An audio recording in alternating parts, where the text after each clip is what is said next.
الحمدللہ رب العالمین والصلاة والسلام علی سید الانبیاء والمرسلین اما بعد فاعوذ باللہ من الشیطان الرجیم بسم اللہ الرحمن الرحیم قال اللہ تعالی فی القرآن المجید والفرقان الحمید یا ایہا الذین آمنوا لا تأکلوا الربا اضعافا مضاعفہ واتقوا اللہ لعلکم تفلحون صدق اللہ العظیم ان اللہ وملائکتہ یصلون علی النبی یا ایہا الذین آمنوا صلوا علیہ وسلموا تسلیما۔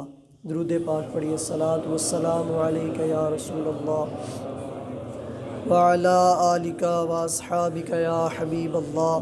الصلاۃ والسلام علیک یا نبی اللہ وعلی آلک واصحابک یا خاتم النبیین۔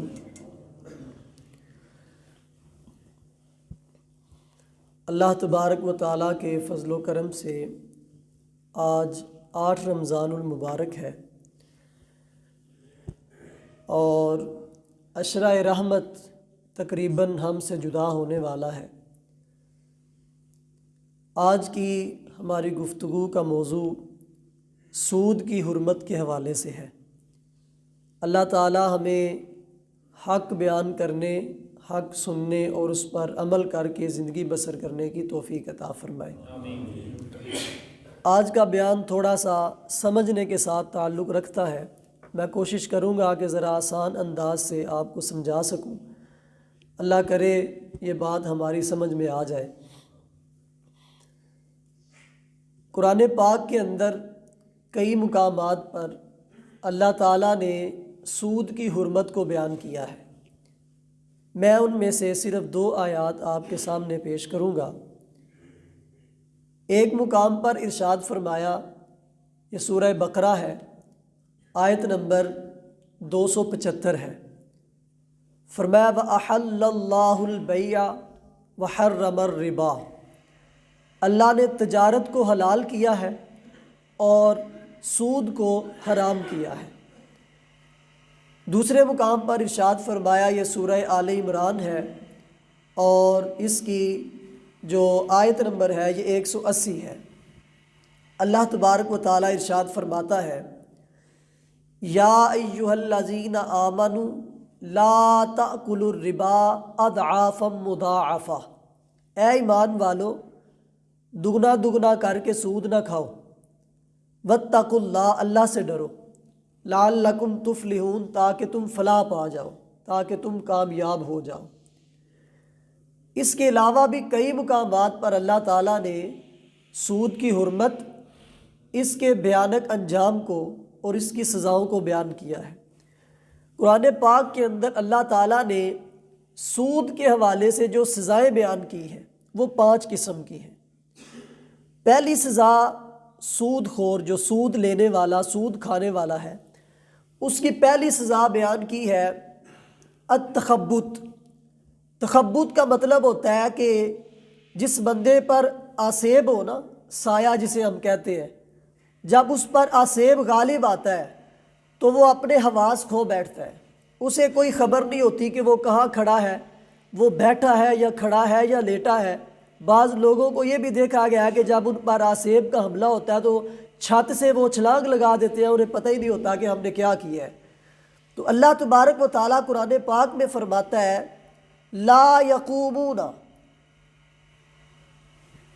الا کما یقوم الذی یتخبطہ الشیطان، فرمایا قیامت والے دن سود کھانے والے ایسے کھڑے ہوں گے جیسے ان پر شیطان نے حملہ کر دیا ہے، شیطان نے ان کو چھو دیا ہے، جیسے ان پر آسیب زدہ ہے، یا جیسے آسیب زدہ کھڑا ہوتا ہے ایسے وہ قیامت والے دن کھڑے ہوں گے۔ انہیں کوئی پتہ نہیں ہوگا کہ ہم کہاں ہیں، کیا کر رہے ہیں، کدھر کھڑے ہیں۔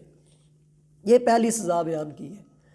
اس کے بعد دوسری سزا جو اللہ تبارک و تعالیٰ نے قرآن پاک کے اندر بیان کی ہے وہ ہے المحق، کہ اللہ سود کو مٹا دیتا ہے۔ قرآن پاک میں فرمایا وَذَرُوا مَا بَقِیَ، فرمایا کہ یمحق اللہ الربا ویربی الصدقات، اللہ سود کو مٹاتا ہے اور صدقات کو بڑھاتا ہے۔ سود لینے والا جو بندہ ہے اس کا جو سودی مال ہے وہ کسی نہ کسی ذریعے مٹا دیا جاتا ہے. کبھی بیمار ہو جائے گا تو بہت سارا خرچہ اس پر آ جائے گا، کبھی اس کا سامان جل جائے گا، کبھی ڈکیتی ہو جائے گی، یوں کسی نہ کسی طریقے کے ساتھ اس کا جو سود کا مال ہے اس کو مٹا دیا جاتا ہے. تیسری چیز، جو تیسری سزا اللہ نے بیان کی ہے وہ ہے الحرب، کہ سود کھانے والوں سے اللہ نے اعلان جنگ کیا ہے. فرمایا فنو بحرب من اللہ و رسولہ، کہ جو سود کھانے والا بندہ ہے اس کو اللہ اور اس کے رسول کی طرف سے اعلان جنگ ہے. یعنی اس قدر یہ گھنونا جرم ہے کہ اللہ اس بندے سے اعلان جنگ کر رہا ہے جو سود کھا رہا ہے. چوتھی چیز جو اللہ تبارک و تعالیٰ نے بیان کی ہے وہ ہے کفر. فرمایا وَذَرُوا مَا بَقِیَ مِنَ الرِّبَا إِن كُنتُم مُؤْمِنِينَ، اگر تم ایمان والے ہو تو سود چھوڑ دو. یہ بالکل واضح انداز کے ساتھ ارشاد فرمایا کہ یہ کافروں کا کام ہے، ایمان والوں کا کام نہیں ہے. اگر تم مومن ہو، اگر ایمان رکھتے ہو تو فرمایا سود کا لین دین چھوڑ دو. پانچویں جو سزا بیان کی ہے وہ ہے خلود فی النار، یعنی ہمیشہ ہمیشہ کے لیے جہنم. یہ پانچویں سزا بیان کی ہے. اور ارشاد فرمایا قرآن پاک کے اندر وَمَنْ عَادَ فَأُولَٰئِكَ أَصْحَابُ النَّارِ هُمْ فِيهَا خَالِدُونَ. فرمایا کہ پھر جو ایمان لانے کے بعد سود کی طرف دوبارہ پلٹ جائے تو فرمایا کہ وہ ہمیشہ ہمیشہ کے لیے جہنم میں رہے گا. یہ 5 قسم کی سزائیں اللہ تعالیٰ نے سود لینے والوں کے لیے قرآن پاک کے اندر بیان کی ہیں. احادیث کے ذخیرے کے اندر کثیر احادیث ایسی ہیں جن میں سرکار دو عالم صلی اللہ علیہ وسلم نے سود خور کی سزاؤں کا بیان کیا ہے. حضرت جابر رضی اللہ تعالیٰ عنہ سے مروی ہے، مسلم شریف کی حدیث ہے، عن جابر رضی اللہ عنہ قال لعن رسول اللہ صلی اللہ علیہ وسلم آکل الربا وموکلہ وکاتبہ وشاہدیہ وقال ہم سواء. حضرت جابر کہتے ہیں رسول پاک صلی اللہ علیہ وسلم نے سود کے معاملے میں 4 بندوں پر لعنت فرمائی ہے. نمبر 1 سود لینے والا، نمبر 2 سود کی وکالت کرنے والا، نمبر 3 سود کے کاغذات لکھنے والا، اور نمبر 4 سود کی گواہی دینے والا. ان 4 بندوں پر سرکار دو عالم صلی اللہ علیہ وسلم نے لعنت فرمائی ہے. جو سود لیتا ہے اس پر بھی لعنت، جو سود کے کاغذات پر کرتا ہے اس پر بھی لعنت، جو سود کی وکالت کر رہا ہے اس پر بھی لعنت، اور جو سودی معاملے کی گواہی دے رہا ہے اس پر بھی لعنت فرمائی ہے. دوسری حدیث پاک حضرت ابو ہریرہ رضی اللہ تعالیٰ عنہ سے مروی ہے، ابن ماجہ شریف کے اندر یہ حدیث موجود ہے. عن ابی ہریرہ رضی اللہ عنہ قال قال رسول اللہ صلی اللہ علیہ وسلم الربا 70 جزءا ایسرها ان ينكح الرجل امه. حضرت ابو ہریرہ روایت کرتے ہیں سرکار دو عالم صلی اللہ علیہ وسلم نے ارشاد فرمایا سود کا جو گناہ ہے یہ 70 قسم کا ہے، اور اس میں سے جو سب سے ہلکا گناہ ہے وہ ایسا ہے کہ جیسے کوئی بندہ اپنی ماں سے نکاح کرے. یعنی آپ دیکھیں کہ ماں سے نکاح کرنا کتنا بڑا گناہ ہے اور کتنا شدید قسم کا گناہ ہے. تو فرمایا یہ کتنا شدید قسم کا گناہ، سود کے معاملے میں سب سے ہلکا گناہ یہ ہے. یعنی سب سے چھوٹا گناہ یہ ہے کہ سود لینے والے کو جو سب سے چھوٹا گناہ ملتا ہے وہ ایسا ہے کہ جتنا گناہ اس بندے کو ملتا ہے جو اپنی ماں سے نکاح کر لے. اتنا بڑا گناہ ہے یہ. اور سود کیا ہے، یہ کیسے پایا جاتا ہے، اور کون سی شرط پائی جائے تو اسے ہم سود کہیں گے، اس حوالے سے میں مختصر سا اور جامع سا کلام کرنا چاہتا ہوں. اللہ تبارک و تعالیٰ کی بارگاہ میں دعا کرتا ہوں کہ یہ میں آپ لوگوں کے دلوں میں اتار سکوں. سود کہتے ہیں عقد معاوضہ جو ہے، لین دین کا جو معاملہ ہے، خرید و فروخت کا یا لین دین کا معاملہ. عقد معاوضہ میں ایک طرف عقد معاوضہ میں دونوں طرف مال ہو، دونوں طرف مال ہو اور ایک طرف کچھ زیادتی ہو، اس زیادتی کے عوض کوئی مال نہ ہو، اسے سود کہتے ہیں۔ مثال کے طور پر ایک بندے نے، میں کسی کو 1,00,000 روپیہ دیتا ہوں، اب میں نے لینا کتنا ہے؟ 1,00,000۔ یہ دونوں طرف ہو گیا مال، ادھر بھی مال ہے اور ادھر سے جو لینا ہے وہ بھی مال ہے، وہی پیسے ہیں۔ اب ایک طرف زیادتی ہو جاتی ہے، میں اسے کہتا ہوں کہ میں دے تو تمہیں 1,00,000 رہا ہوں، لیکن جب میں تم سے واپس لوں گا تو میں تم سے 1,10,000 روپیہ لوں گا۔ اب جو میں نے اس سے 1,00,000 لیا ہے وہ تو اپنے مال کے عوض لیا جو میں نے اسے 1,00,000 دیا تھا، لیکن جو اوپر 10,000 روپیہ لے رہا ہوں وہ کسی چیز کے عوض بھی نہیں لے رہا، تو وہ جو 10,000 روپے کی زیادتی ہے وہی 10,000 روپیہ سود ہے، اسے سود کہتے ہیں۔ اور سود کا حکم یہ ہے کہ سود کی حرمت قطعی ہے، یہ قرآن پاک سے بالکل واضح عبارت النص کے ساتھ ثابت ہے، اور احادیث سے بھی سود کی حرمت ثابت ہے، اجماع صحابہ اور اجماع امت سے سود کی حرمت ثابت ہے۔ اور سود کو حلال سمجھنے والا کافر ہے، جو بندہ سود کو جائز سمجھتا ہے وہ کافر ہے، اور جو بندہ مسلمان سود کو حرام سمجھ کر اس کا لین دین کرتا ہے وہ فاسق ہے، فاجر ہے، مردود الشہادت ہے، اس کی گواہی قبول نہیں کی جائے گی، نکاح کے معاملے میں اس کو گواہ نہیں بنایا جائے گا، کسی اور معاملے کے اندر اس کو گواہ نہیں بنایا جائے گا۔ جو بندہ سود کا کاروبار کرتا ہے، سود کا لین دین کرتا ہے، اس کو حرام سمجھ کر اگرچہ کرتا ہے۔ اچھا، دو چیزیں ایسی ہیں کہ اگر وہ پائی جائیں گی تو سود ہوگا، اگر وہ نہیں پائی جائیں گی تو سود نہیں ہوگا۔ ان میں سے ایک چیز کو ہم کہتے ہیں جنس، اور دوسری چیز کو کہتے ہیں قدر۔ جنس کا مطلب یہ ہوتا ہے کہ دو چیزیں ان کا نام بھی ایک ہو، کام بھی ایک ہو، دو چیزیں ان کا نام بھی ایک ہو اور کام بھی ایک ہو۔ جیسے کھجور ہے تو کھجور کی مختلف جنسیں، مبروم ہے، اجوا ہے، ایرانی کھجوریں ہیں، اس طرح دیگر کئی قسمیں ہیں کھجوروں کی، تو چاہے جتنی بھی قسمیں ہیں ان سب کو کھجور ہی کہتے ہیں، ان کا نام بھی ایک ہے اور کام بھی ایک ہے، لہٰذا وہ ساری کھجوریں ایک ہی جنس کی شمار کی جائیں گی۔ اگر نام مختلف ہو جائے یا کام مختلف ہو جائے تو اس کی جنس تبدیل ہو جاتی ہے۔ جیسے مثال کے طور پر ایک طرف ہے گندم اور دوسری طرف ہے منجی۔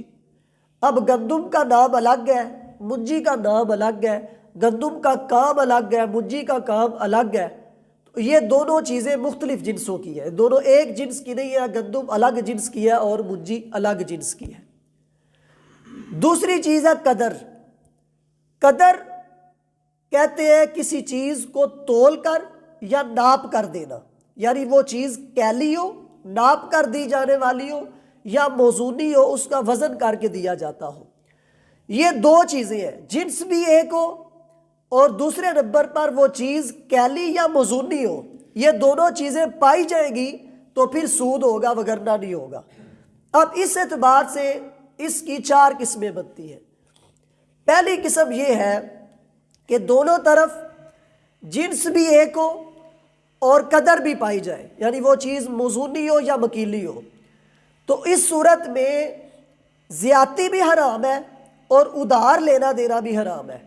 جیسے مثال کے طور پہ سونا ہے، اب سونے کے بدلے اگر آپ بیچیں گے تو یہ کیونکہ جنس بھی ایک ہے اور سونا موزونی چیز ہے، وزن کر کے لیا دیا جاتا ہے، تو اس صورت میں جب آپ سونے کے بدلے بیچیں گے تو اس میں زیادتی بھی حرام ہوگی اور ادھار بھی حرام ہوگا۔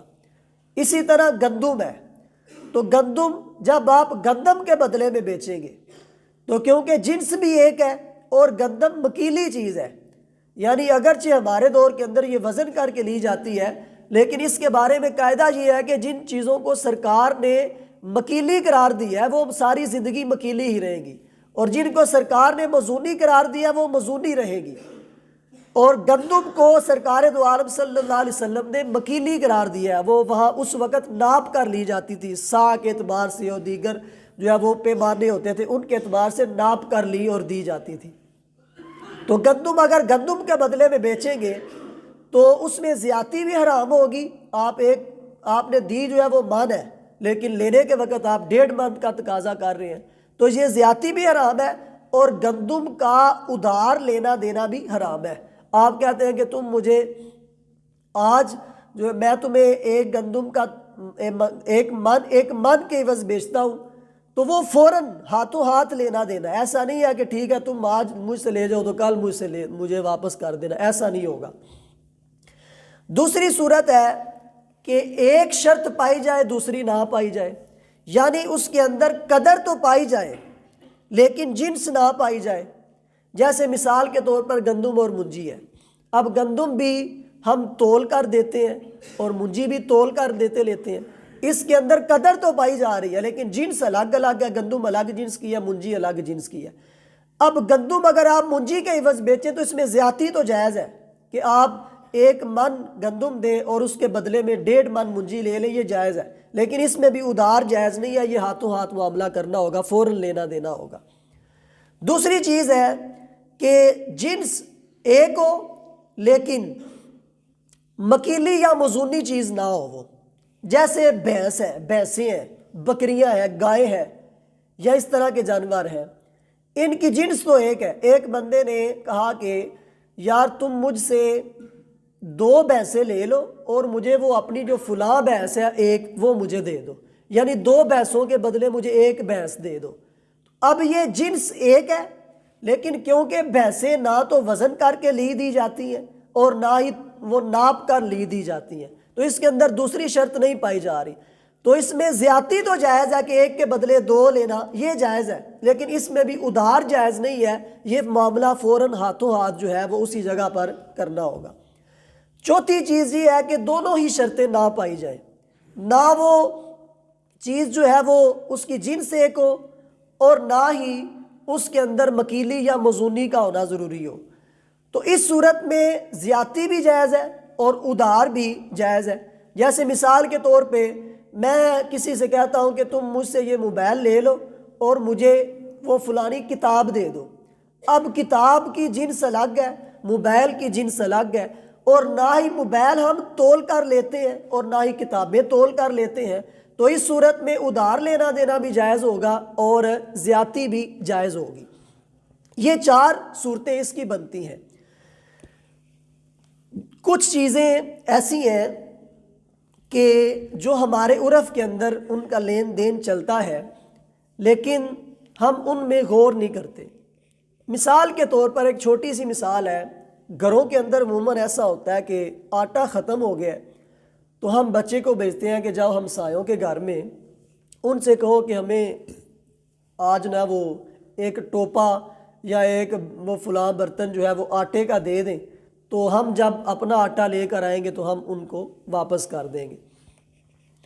اب دیکھیں آٹے کے بدلے لیا جا رہا ہے تو یہ بھی جنس ایک ہے، اور آٹا ہے بھی مکیلی چیز، ہمارے دور کے اندر موزونی ہے، یعنی آٹا جو ہے وہ تول کر لیا اور دیا جاتا ہے، تو یہ اندازے کے ساتھ لینا جائز نہیں ہوگا۔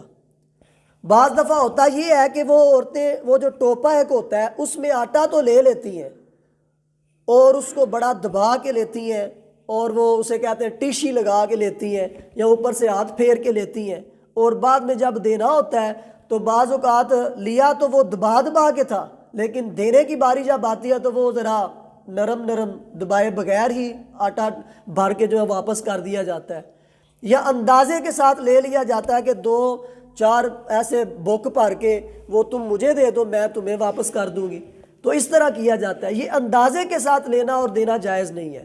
آٹا وغیرہ جب بھی یا گندم لی جائے گی تو تول کر لی جائے اور جتنی لی ہے اتنی ہی واپس دی جائے، اگر زیادہ کریں گے، زیادہ کا تقاضا کریں گے تو یہ سود ہوگا۔ اس معاملے میں ایک چیز یہ بھی ذہن میں رکھیں، سود تب ہوگا جب اس کا تقاضا ہوگا۔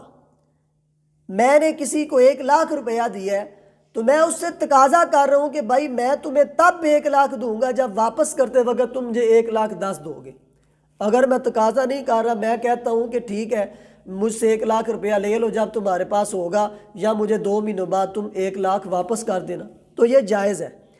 اور اگر کوئی بندہ جس نے قرض لیا ہے وہ بندہ اپنی خوشی سے اس کو کچھ زیادہ دیتا ہے کہ چلو یار اس نے مشکل وقت میں میری مدد کی ہے تو میں اپنی خوشی سے اس کو کچھ زیادہ دے دوں، تو یہ جائز ہے، اور حدیث سے بھی یہ ثابت ہے، اس میں مسلمان مومن کی دل جوئی بھی ہے، یعنی تقاضا نہ ہو، اگر آپ اپنی خوشی سے کسی کو زیادہ دیتے ہیں تو یہ جائز ہے۔ اس کے علاوہ اور بھی سود کی کئی قسمیں یعنی صورتیں ہوتی ہیں ہمارے معاشرے کے اندر جو رائج ہوتی ہیں، ان کو یوں پیش نظر رکھا جائے کہ جب ایک ہی جنس کا آپ لین دین کر رہے ہوں تو اس وقت زیادتی جائز نہیں ہوتی، اور نہ ہی اس کے اندر ادار جائز ہوتا ہے۔ اگر جنس مختلف ہو تو اس وقت زیادتی تو جائز ہوتی ہے، لیکن بعض صورتیں ایسی پائی جاتی ہیں کہ جن میں ادار جائز نہیں ہوتا، لہٰذا ان چیزوں کو پیش نظر رکھا جائے۔ اور اس کی سب سے بہترین صورت یہ ہے کہ جب بھی کوئی اس طرح کا لین دین کا معاملہ کرنا ہو تو اس کے حوالے سے علماء کرام سے شرعی رہنمائی لے لی جائے، تاکہ ہمارا وہ جو معاوضہ ہے، عقد معاوضہ جو ہے وہ شریعت کے مطابق ہو جائے۔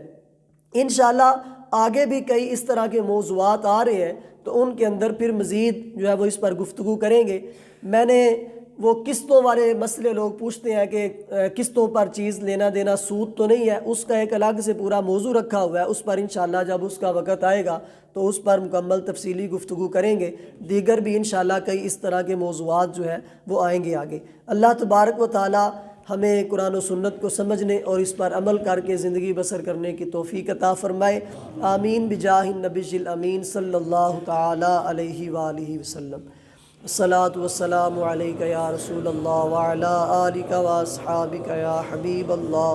الصلاۃ والسلام علیک یا نبی اللہ وعلی آلک واصحابک یا خاتم النبیین۔ الحمدللہ رب العالمین والصلاۃ والسلام علی سید الانبیاء والمرسلین۔ یا مالک و مولا، ہمارے والدین کی اور پیارے آقا علیہ السلام کی ساری امت کی بخشش فرما۔ یا الہی جو ہم نے نماز فجر ادا کی اپنی بارگاہ میں قبول فرما، نماز 5 گانہ باجماعت ادا کرنے کی توفیق عطا فرما، اپنا اور اپنے پیارے حبیب صلی اللہ علیہ وسلم کا مخلص عاشق بنا، ماہ رمضان المبارک کا روزہ رکھا، اپنی بارگاہ میں قبول فرما، بقیہ دنوں کے روزے رکھنے کی سعادت عطا فرما، رمضان المبارک کا ادب و احترام کرنے کی توفیق عطا فرما۔ مالک و مولا، سرکار دو عالم صلی اللہ علیہ وسلم کے طفیل ہم سب کے مال، جان، اولاد، ایمان، عزت و آبرو کی حفاظت فرما، ہم سب کے عشق رسول میں برکتیں عطا فرما۔ کہتے رہتے ہیں دعا کے واسطے بندے تیرے، کر دے پوری آرزو ہر بے کس و مجبور کی، جب دم واپسی ہو یا اللہ، نگاہوں میں ہو جلوہ مصطفیٰ، لب پہ ہو لا الہ الا اللہ محمد الرسول اللہ صلی اللہ۔